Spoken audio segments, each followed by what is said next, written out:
everyone, welcome back to the number one English podcast. I'm your host, Emily, and right here with me is my co host. Hi, everyone. It's great to be back. And Emily, I'm really looking forward to today's discussion. It's one of those topics we often need more than we think. Absolutely. Today, we're exploring discipline and self control. We'll share personal stories, offer advice, and of course, have some fun while we learn. Ready to dive in, John? Of course. And to all our listeners, remember, we're here to make learning English both enjoyable and practical. If you pick up something new today, then we've done our job. And one quick reminder, there's a free PDF guide with all the key highlights from today's episode. Be sure to check the link in the description. It's perfect for following along or reviewing afterward. So, John, let me ask, have you ever found it hard to put down your phone when you should be working? Oh, Emily, don't get me started. I swear my phone has some kind of magic spell.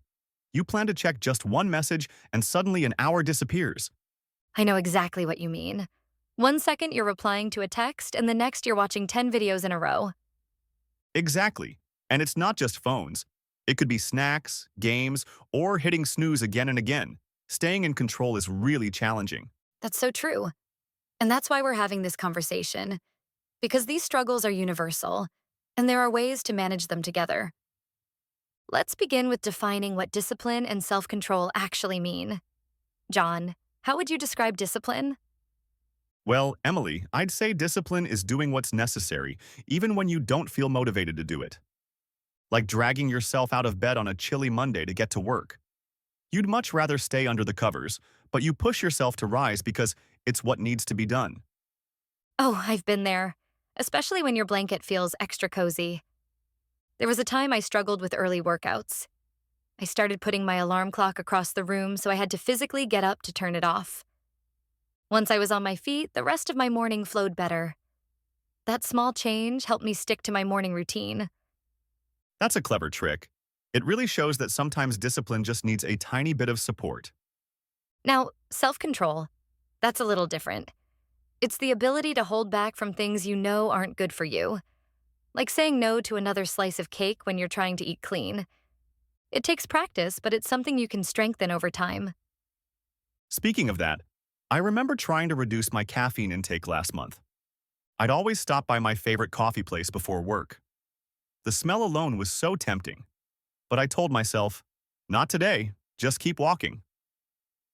At first it was tough, but by the end of the week it got a little easier. It's surprising how those tiny wins build your self-control muscle.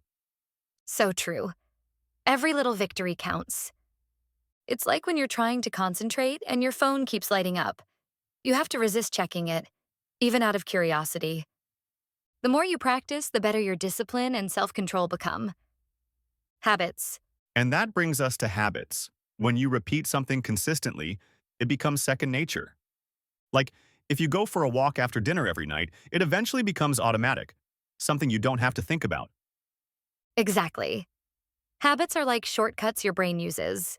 Once something is habitual, it doesn't require as much willpower. I had a friend who wanted to read more but claimed he had no time. So he kept a book in his car. Every time he waited at school pickup, he'd read a few pages. It added up. And now he reads multiple books each month. That's such a practical idea. It proves that starting small can be powerful. Trying to run 5 miles daily right off the bat is overwhelming. But a quick jog around the block? Totally manageable. Yes, those tiny efforts really pay off over time. Like saving just a little money each week. It doesn't look like much at first, but over time it grows into something significant. That's a perfect segue into the idea of delayed gratification, putting off a smaller reward now in favor of something better later. Oh, definitely.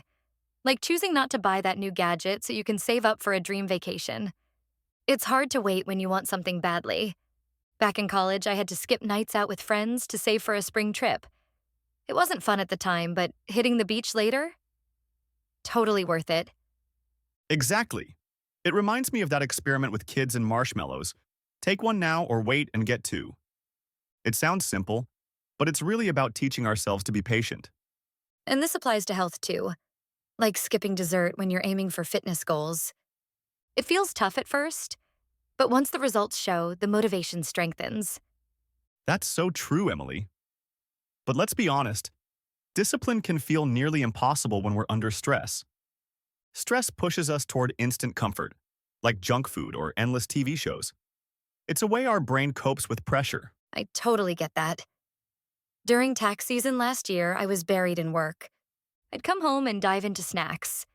It felt good in the moment, but I knew it wasn't helping. Eventually, I switched to stress relief walks and deep breathing. It really helped. That's a smart move. Choosing better coping strategies can change everything. Starting small. Let's shift to how we can strengthen discipline. Think of it like working out.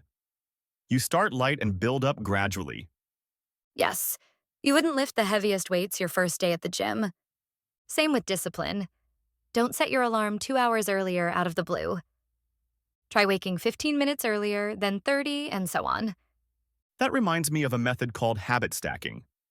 It means adding a new habit onto something you already do. Say you always make coffee in the morning. Use that time to stretch. It becomes part of your routine without being overwhelming. That's exactly what I did with reading. I started reading 10 minutes after lunch every day. Since I already had a break then, it felt natural. Before long, I was finishing books monthly.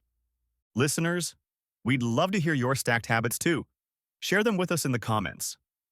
Yes, and remember, these tiny additions make a big difference over time. Motivation versus willpower. Now let's talk about motivation versus willpower. Motivation helps you begin, but it doesn't always last. Willpower helps you keep going when motivation fades. Totally. That initial excitement of a new goal is great. But once the shine wears off, you need willpower. I've started many New Year's resolutions full of energy. But by February, it's tough. That's when willpower becomes essential. Motivation is the spark. Willpower keeps the flame alive. And since willpower is limited, it's smart to do your hardest tasks early in the day. It's like finishing homework right after school instead of waiting until bedtime. Exactly. And when willpower runs low, little rewards help. Sometimes I treat myself to a small piece of chocolate after a big task. It helps. Same here. It's like giving yourself encouragement. Another great tool? Mindfulness and self-awareness. If you're aware of your triggers and habits, staying disciplined is easier. Self-awareness. So true. Being present and aware makes a big difference. I used to eat snacks when I was anxious and didn't even notice. Now, with mindfulness, I recognize those moments. I take deep breaths or go for a quick walk instead. Mindfulness also helps you plan ahead. If you know tiredness makes you lose focus, maybe take a short nap or sip some tea before getting back to work. Understanding what throws you off helps you prepare better. Exactly. Recognizing your strengths and struggles is a game changer. And that brings us to a balance between discipline and flexibility. It's important to be structured, but also kind to yourself. Balancing discipline with flexibility. Right. Life doesn't always go according to plan. Being too strict can lead to frustration. If your workout gets canceled because of rain, do something else indoors. It's still a win. Yes, discipline is about steady progress, not perfection. So if you eat pizza one night, it's okay. You had fun, and tomorrow is a new day. Exactly. Like taking a detour when there's traffic. You're still heading the right way, just using a different route. That's such a healthy mindset. Life is full of turns. Staying adaptable while focusing on your goal is key. Conclusion. And that brings us to the end of today's episode. We hope this conversation about discipline and self-control gave you some insight. Definitely. And now it's time for our vocabulary segment with Anna. That's right. Anna is here to go over some of the key terms from today's episode. Anna, welcome back. Help us break it down. Vocabulary breakdown with Anna. Thanks, Emily and John. Hi, everyone. Let's look at a few vocabulary words and expressions that came up today. These will be helpful in both everyday conversations and when discussing goals or routines. Discipline, doing what's necessary even when it's difficult. Example, Waking up at 6 a.m. every day takes discipline. Self-control, the ability to resist urges or temptations.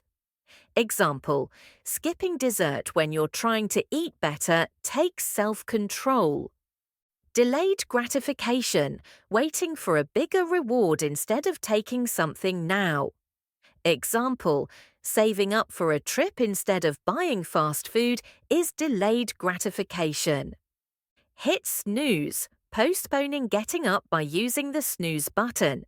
Example, I hit snooze twice this morning before getting up. Willpower, mental strength to stick with a decision or goal. Example, studying all evening instead of going out with friends takes willpower. Build up over time, slowly increase or accumulate. Example, my savings built up over time by adding a little each week. Pat on the back, a small way to praise yourself. Example, I gave myself a pat on the back after cleaning the whole house. Manage stress, take steps to handle stress better. Example, I manage stress through yoga and walking. Flexibility, the ability to adjust to changes. Example, flexibility helps when your plans don't go as expected. And that's it. I hope these explanations help you use these phrases confidently. Thank you, Anna. That was super helpful. Absolutely. Growing your vocabulary helps you grow your confidence too. So that's all for today's episode. Don't forget to grab the free PDF with all the vocabulary and extra tips. And if you liked today's talk, be sure to leave a comment, like the episode, and subscribe for more. Thanks for being with us. Keep practicing, stay inspired, and remember, each small step brings you closer to fluency. Take care, everyone, and keep pushing forward with your English. See you next time on the #1 English podcast.